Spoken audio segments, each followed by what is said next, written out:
ornamentation on the stones. Other people say there's symbolism there which has a very definite meaning for the people of those times. Those times being anything from 4,000 to 2,500 with the Brittany inscriptions. And we'll look at quite a few of these as we go along. So, just skip from Brittany to mainly the north of England and Scotland. We get a lot of cup and ring marks. These are called cup and ring marks, and they occur all over on ancient stones. They are judged to be from the Neolithic era, but there's no real way of dating them precisely. And the question which I'm interested in is, do these things have any particular meaning? So, there's no consensus. Some people say they were the cups were to catch the blood of sacrificial animals, or possibly humans, and then various rituals are carried out using that. I don't think so. I find that very doubtful. So I said to one of the speakers at this conference, I won't actually name him, what do these things look like to you? Well, he said, this seems to indicate penetration. This is probably a sperm penetrating a human ovum. So straight away, without even trying, we're into sexual motifs and symbolism of that kind. Now, I can't say whether this is right or whether it's wrong. It's up to you, the audience, to consider whether that's a suitable or plausible explanation. I have no idea. I'm just here to present these inscriptions. Let's go on. The inscriptions, how you interpret them will depend on how you see the purposes of the megalithic monuments. And up there I've put 5 of the more conventional and the more accepted purposes which people suppose the ancient sites like Stonehenge and Avebury, other sites, other stone circles, to be for. There are other things we could suggest, but first of all, temples of religion, places of ritual worship to honor unknown gods and goddesses, cults, etc. That seems fair enough. That's the accepted view, and that's been taken for years and years. And then, of course, we get Gerald Hawkins at Stonehenge and various others who followed him, and all sorts of archaeologists who've seen alignments of the stars, of the sun and the moon, alignments of which indicate equinoxes, solstices, eclipses, and lunar cycles. So we'll let Robin Heath speak about lunar cycles and the rising and setting of certain bright stars. I'm not against that approach. The only thing is I would say that it's only too easy to take 2 stones in a stone circle and say, oh, well, these were definitely aligned to show the rising of the star, let us say Sirius.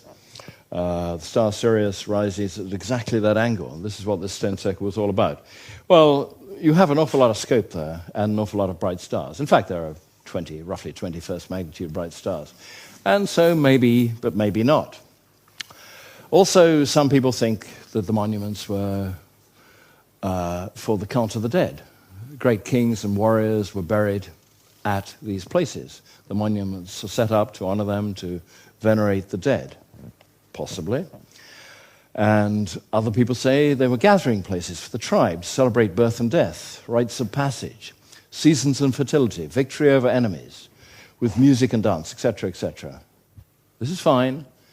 And also centers of earth energy, ley lines, that's not my sphere, but maybe some other speaker will tackle that angle. And of course, all of these things, all the 5 things I've listed there, can be combined. They may serve several of these purposes in a combined fashion. I'm thinking of Stonehenge, Avebury, the monuments of Karnak, and so on. Maybe.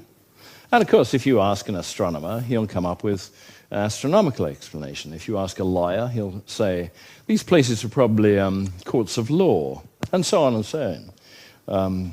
Some people might think they were shopping malls or something of this kind.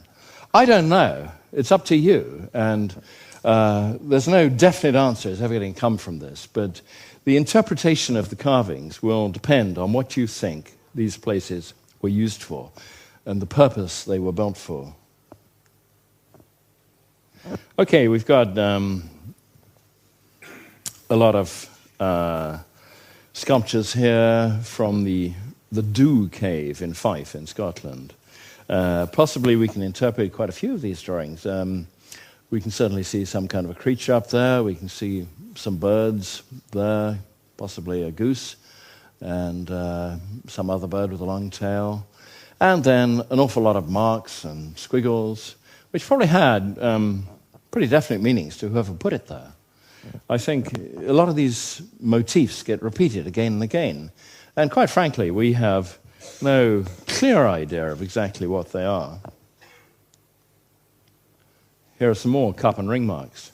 Any number of these. These are from Weem in Scotland, in Angus in Scotland.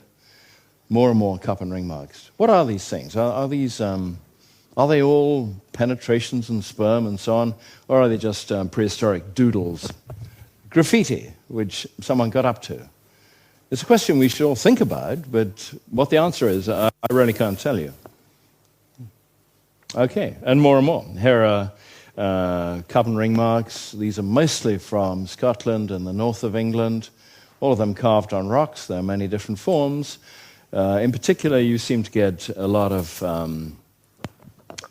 concentric circles, sometimes spirals. You get tadpole-like motifs, bottom center. And maybe if you're a symbologist and you sit and think about it for a long time and maybe you smoke a joint or two, you can say it's quite obvious. These are obviously, they're all spermatozoa and more penetrations and orgasms and conception. This is what my colleague, whose name I have yet to reveal, said what this was all about, and you can see if he's right or not. I'm not saying anything either way. Anyway, they don't appear to symbolize language or math or anything of a logical nature. Maybe they're prehistoric doodles, or maybe they are symbols of fertility and reproduction. I don't know. And more cup and ring marks. These are getting, oh, give me back. Please. Go away. No. Okay, fine, thanks.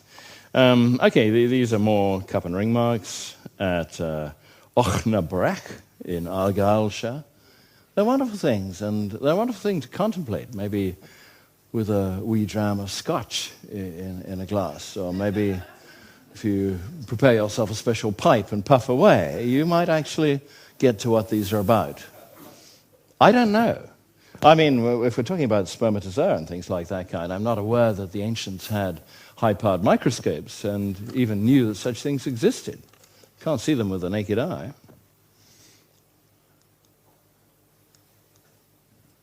It's not working. Can you push that on? Okay. Okay, these are possible subjects which the megalithic carvers might have attempted. Let's just think about these.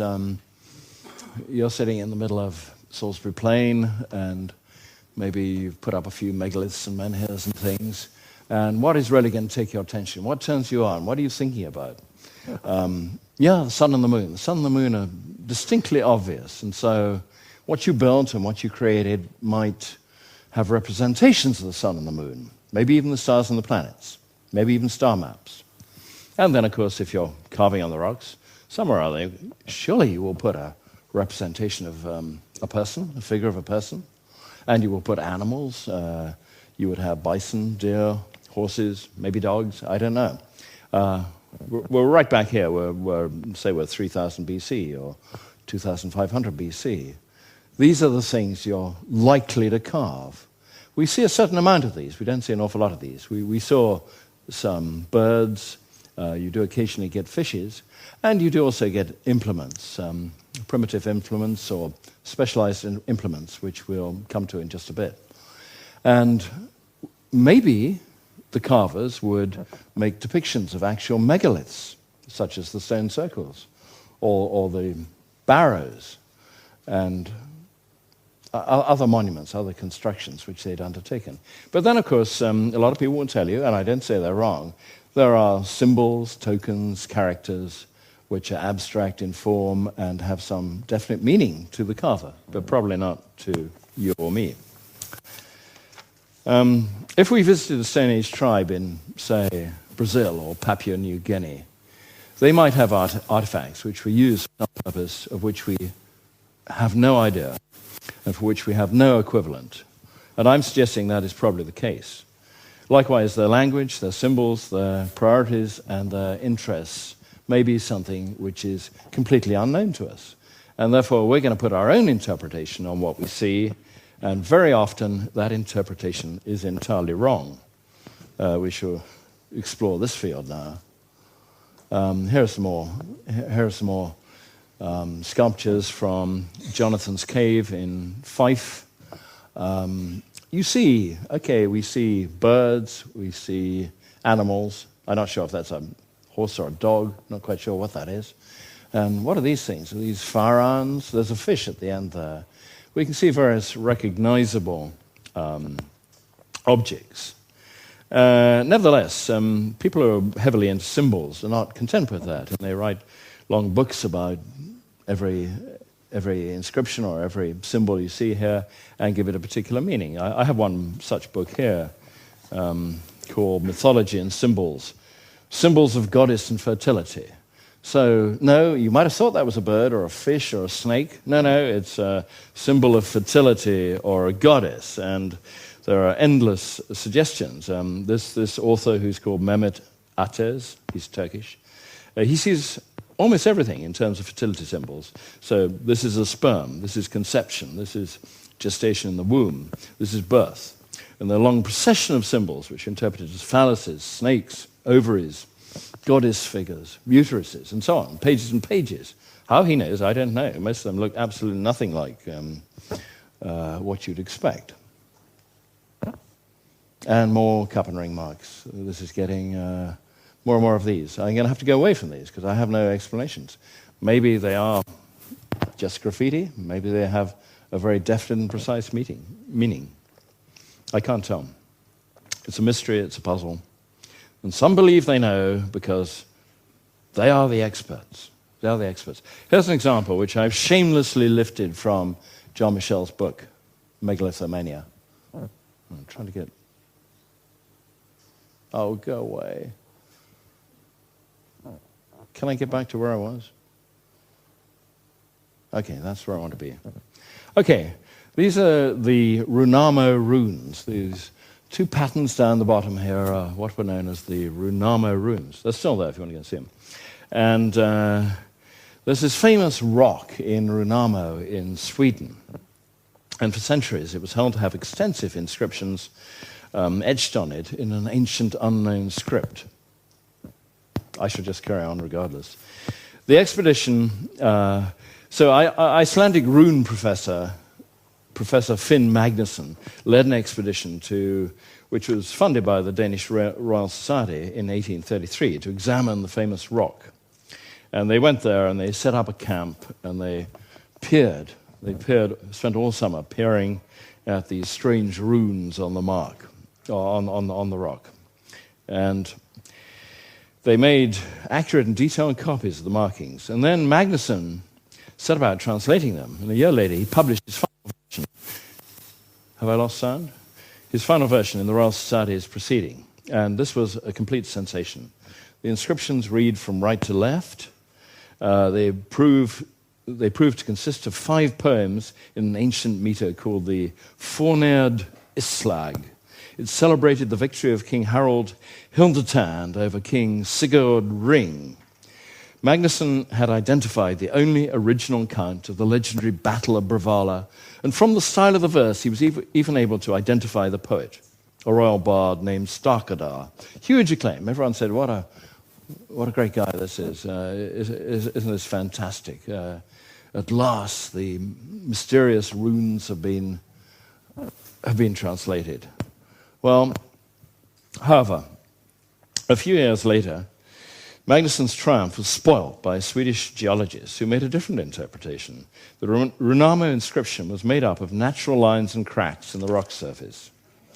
This subsequently proved to be the case, and poor Magnusson was mocked Self-delusion. Victim of his own theories. But even so, fine quality verse. His fine quality verse came out of this. And right up until his deathbed, he insisted he was right, but nobody else believed him.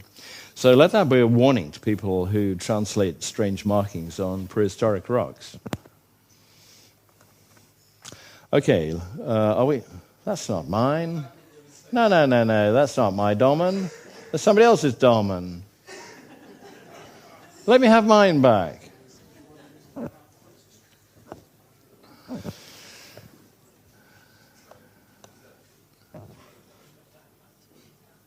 Well, no, poor Professor Magnusson. I see people getting carried away like this by all sorts of things. Maybe the crop circles, maybe sacred geometry, maybe all sorts of things. And you really have to be very careful indeed that you don't put a subjective interpretation on what you're telling people, because that is no good. And eventually people will realize that this is just a fiction.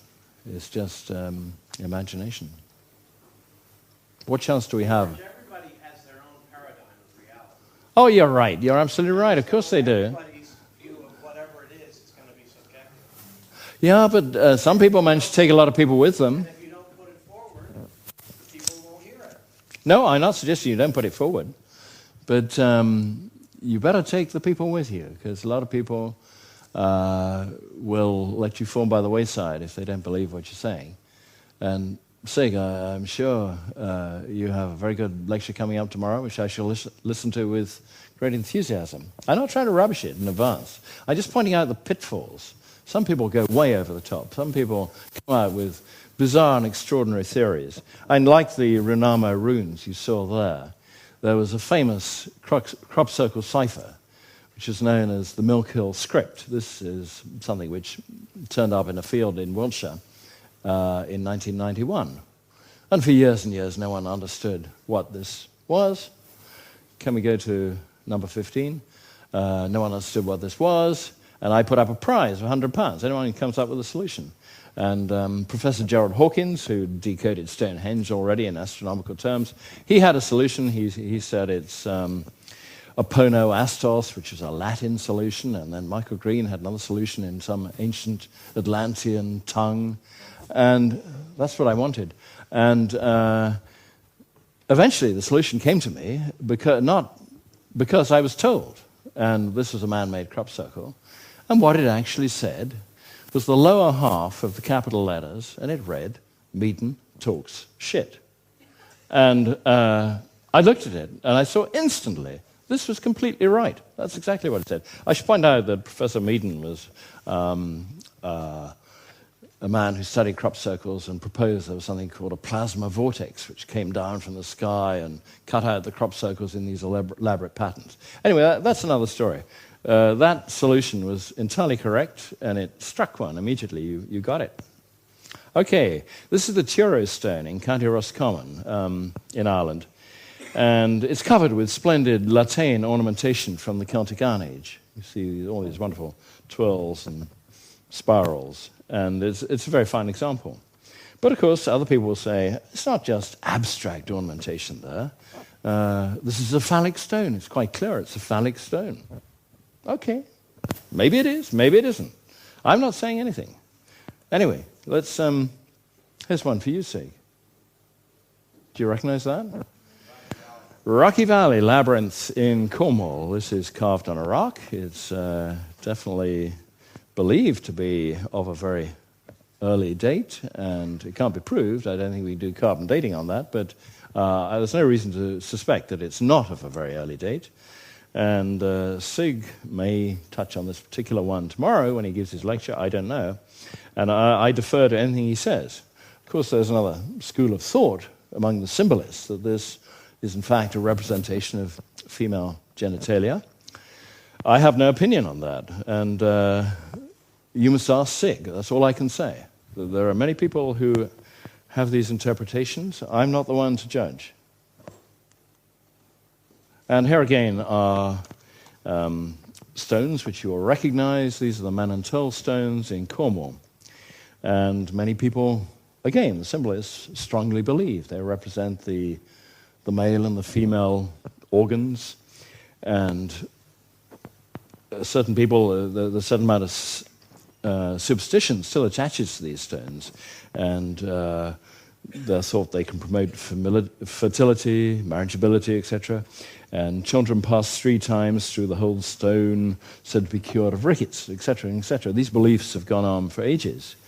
My only comment on this is, in fact, I believe this is an arc of a stone circle. The rest of it is lost or hidden. They're 1-2 stones, and you can see there really was a circle there. It's very unusual to have a whole stone as part of a stone circle, and I think that's probably unique. But I think that the whole stone is original. I don't think it was inserted at a later date. And obviously, the upright stones here represent a male symbol, and the other one represents a female symbol. So, obviously, I included this photo since, in my opinion, one finds the divine feminine in the here and now, and not as some obscure symbol in a megalithic site.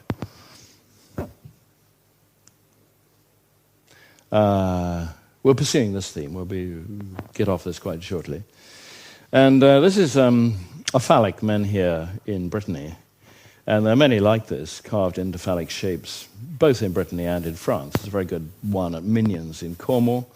This one is alongside a church, which is pretty remarkable, because the stones are often removed and destroyed during the beginning of the Christian era. They were disapproved of as being ancient superstition and witchcraft and not liked at all. But this one managed to survive, and some of these were Christianized by having a cross carved on them, or having a church built nearby. So obviously this was highly valued by the local people, and they wished to keep it. Certainly this woman did. So once the stone was made acceptable, it was probably dedicated to some particular saint, and it was then said to have curative powers. These powers are obviously not lost on this woman in the picture, and probably local superstition had it the stone could aid women who sought a husband or who wanted to bear children. The fact that the church doorway behind provides such a good visual fit for this menhir can hardly be a coincidence. I haven't got the full story. Maybe she has. Okay, we'll get away from phallic stones, and we'll... if I go backwards... Oh, okay, fine. We're going to have a look at a few megalithic carvings in Brittany now. And this shows Carnac and the Isle of Gavrinis and various carvings in that location. So this is where the stones are, mainly in the area of Ore and Carnac, which you see just below Ore there. Here is a menhir, a standing stone, which is broken in 2 places, and on it are these remarkable carvings. It doesn't look as if it was intentionally broken. It may have been broken by an earthquake. There's some seismic activity in this area. Then in 1984, it was found that these 3 parts of the carved stone had been separated and put into passage graves and burial mounds, prehistoric burial mounds, in 3 different places, all within a radius of about 5 or 10 kilometers. And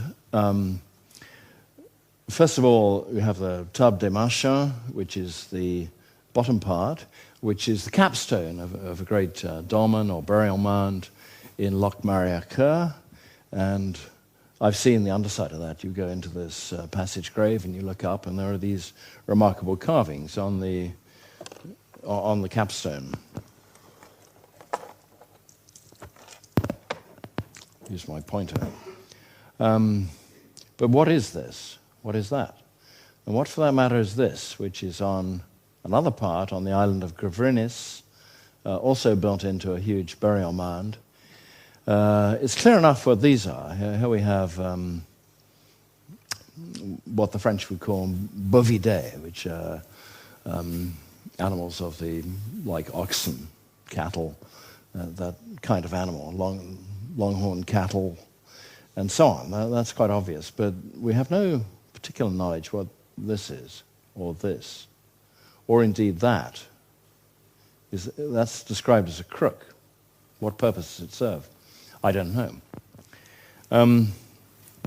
Okay, let's race ahead because we're losing time here. Here's the center part, which is on the island of Gravenius, and which was uncovered. It had been buried in a huge burial mound. It was uncovered in 1984. And you see particularly well, you see this extraordinary implement up here. What is it? Is it an implement? What else could it be? Well, no one really knows what it is, but the French described it as an ash charrue, which means an axe plow. The idea being is that you have a Stone Age axe at the business end of the plow, and then the plow is pulled either by people or by oxen, and that's how it functions. But there's a lot of opposing views to this, and quite rightly so, I think. Also, what's this here? I don't think this is working.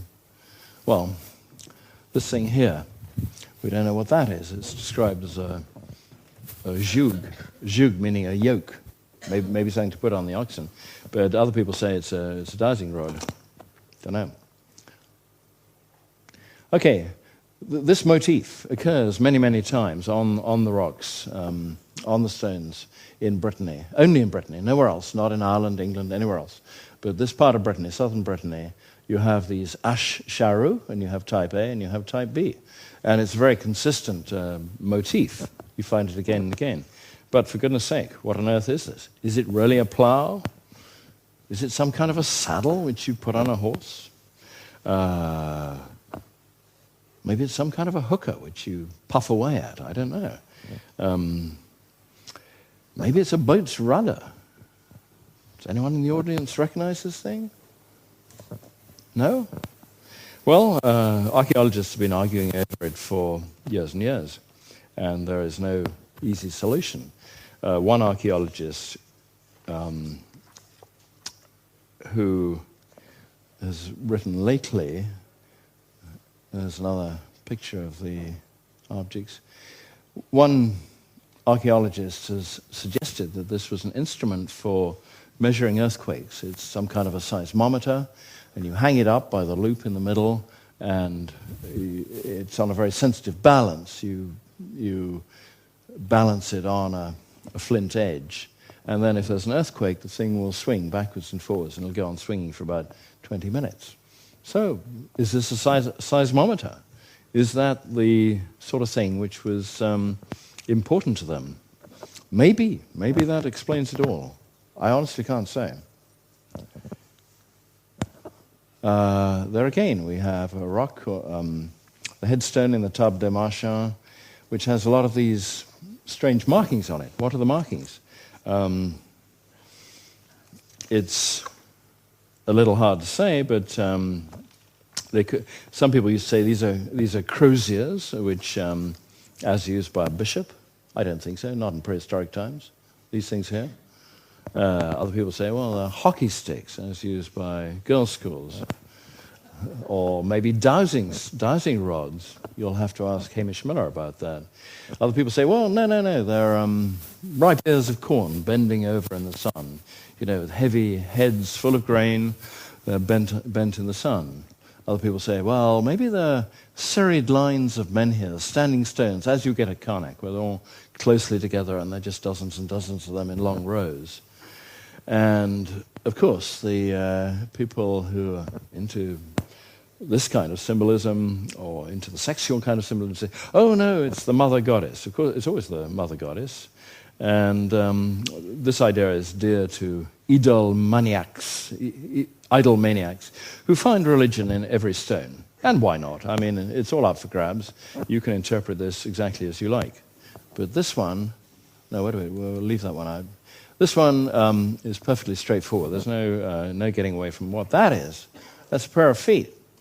Of course it is. And I take the easy solution, saying this is merely a demonstration of what is meant by turning one's toes up. But that's far too simple for most French megalithomaniacs. They look for a linguistic connection between sol, meaning the ground, the earth, and soleil, meaning the sun, and plante des pieds, footprints, and by planting his feet on the earth, could man form a link between the earth's magnetism and the sun? Things like this. Okay, whichever you like, whichever interpretation suits. And here again, we have another of these Breton carvings. It's a motif which is repeated again and again on the megalithic stones in Brittany. And note the shape, note the fringe around the top.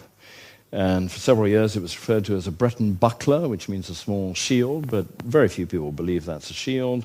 Many archaeologists used to call it a méduse, which is a jellyfish. Doesn't look like any kind of jellyfish I've ever met, but if you like that. Several predictably suggested that it represented a female sexual organ. They always do. I mean, there you are. A recent learned paper claims that it's not a symbolic form, but a naturalistic representation, bears a strong resemblance to a form of grain store made of straw rope used in parts of Ireland. Well, who knows? I've never seen one. Okay. And another suggestion is that this represents the path of the sun. The path of the sun, which sun rises in the east here. If I can get it, there's the east. And then it comes up here, that's the zenith, culminates at the zenith, and it comes down in the west. Doesn't look like that to me, but Pierre Miro and various people like that have interpreted it in this manner. And they're interpreting these things in terms of what they know about and what they believe in. Some think of a jellyfish, some think of sex, and some think of eating, because another interpretation is that it could be a marmite, which is kind of French culinary cooking pot. I think it looks like a Boots hot water bottle, but I doubt if that's right. Okay. More abstract designs. I think these are abstract. You can find symbolism in them. These are all from Gavrinis. Now, I am running a little short on time, so I'm going to just space past the Maltese goddesses, which might talk about another time, and I want to get to this. And we might be able to get through soon enough. Who knows what that is? Right, fine. Yes, it is indeed. It's a Sheela-na-gig. And these are things mostly found in Ireland. You'll find quite a few of them in Britain. And this one comes from Cavan, County Cavan, or in fact near the church, near the town of Cavan. There's an old church which is now ruined, and the Sheela is in the National Museum in Dublin. This is not something from the Stone Age. It's not megalithic. It's not even Iron Age. But it is a mystery which may have its roots in the pre-Christian era. Let's just try and consider what this might represent. You note the distinctive features. The legs splayed apart, the labia displayed, held open, the big head, the big nose, very ugly, open mouth, protruding tongue. It's clearly a female figure, I don't think I have to say. And also you have a furrowed brow and a rather peculiar headdress. Is this meant to depict a hag or an old crone? Here's another one. So this is the front cover of a book called The Witch on the Wall, which is written by Jørgen Andersen, a very excellent book on Sheela-na-gigs. Quite clearly a similar female figure. All I'd point you to here is the position of the hand, holding open the thighs. And there again, you have the chief feature of all Sheelas, in that the female genitalia are forcibly displayed in a way that early archaeologists described as self-prostituting. But what does this figure signify? Is it part of a cult? What is it about? That is the question we have to ask. And here's the best-known Sheela in this country, which is on the church of St. Mary and St. David at Kilpeck near Hereford. Okay, we know the date of this because the church was built in the year 1145, so that's firmly fixed. But of course, the Sheela itself may come from much earlier tradition. This is a corbel, which is up near the roof on a corbel table encircling the church, which has all sorts of other grotesques on it. During the 1840s, George Lewis, painter and antiquarian, he wrote that this Sheela was a fool, tearing out his heart, or by some accounts, opening his heart to all and sundry. The figure and back from the vulva. But surely he was well aware that what was portrayed was not actually the figure's heart. This might just have been because he was writing the Victorian era, and he knew it was more than his job was worth to describe it any further. Here's one more Sheela. I've just got a few more, and then we're done, so don't throw eggs at me or get worried. This is a Sheela from Lavey, also in County Cavan in Ireland, who is obviously calling attention to her charms, as they used to phrase it in Ireland. And just note how ugly and grotesque this Sheela is. Is this really a fertility figure? A lot of people have suggested they're fertility figures. I don't think so. Is it an earth goddess figure? Well, with all due respect to the Glastonbury goddesses, I hardly think so. It is suggested that such a figure was held to ward off the evil eye, and that they were placed above the keystone of an archway or used as coins on the front walls of churches and castles to deter evil spirits. There seems to have been some doubt as to the correct meaning of the form of the Irish word Sheela-na-gig. Some writers suppose that it meant hag of the castle. And with this Lavey Sheela, we're clearly dealing with a hag. It is made as grotesque as possible. But Sheela-na-gig, the Irish expression, means Celia, or possibly Julia, of the breasts. That's not really what's on display here, and very few of these figures actually have breasts. However, some early writers assume that this translation, identifying the figure as a hypothetical Celtic mother goddess, because it was of the breasts. But I think that was hopelessly wrong. Another writer, Thomas Wright, claims Sheela-na-gig meant in Irish Julia the Giddy, which simply is a term for an immodest woman. And here's another interpretation. Okay, if this is to ward off evil, here's this rather charming illustration by Charles Eisen of a young woman's secret weapon being brought out, and even the devil himself is overcome. Oh, horror, horror. I hardly think so. But according to tale, the devil had been pestering her village, and by this means he was finally beaten. Lovely tale. Traditions about the power of display, especially associated with women, went back to the ancient world and found odd outlets in the Middle Ages and still persists to this day in folk belief. This belief may well supply the intended function of the Sheela-na-gigs. I've got two more. Okay, two more. Okay, I'm running over time, so we'll rush quickly past that Sheela and this Sheela. Interesting, this one has a ball or a disc in hand, and it looks as if she's performing some kind of 10-pin bowling. I doubt it. I don't know. There's a T, which might be an axe or something of that kind, up in the corner. And here is a Sheela in a headdress with long snippets, presumably a fool's cap. Is this some portrayal of the foolish woman? That one's from Ireland as well. And here is a Sheela which is never referred to in the works, which is at Castle Carey. It's now here. It's set in the wall of a private garden, and it's probably stolen from Glastonbury Abbey during the dissolution of the monasteries. It's rather fine Sheela. It's of a fairly late date. And we have just one more Sheela. This is a Sheela at Kiltanane in County Tipperary. I photographed this a few years ago. It's built into the wall, and it's built in as a coin, a cornerstone, and it's horizontal. It's put like this, but nevertheless, typical figure with her right hand holding open the labia, and the other one is raised to her mouth, and she seems to be shouting, "Hello, boys, come and get it." There's another Sheela quite nearby on a castle. These are very strange things. Anyway, my last slide is no. My last slide would have been a picture of the Newgrange carvings, and unfortunately we've run out of time, so we can't take it any further.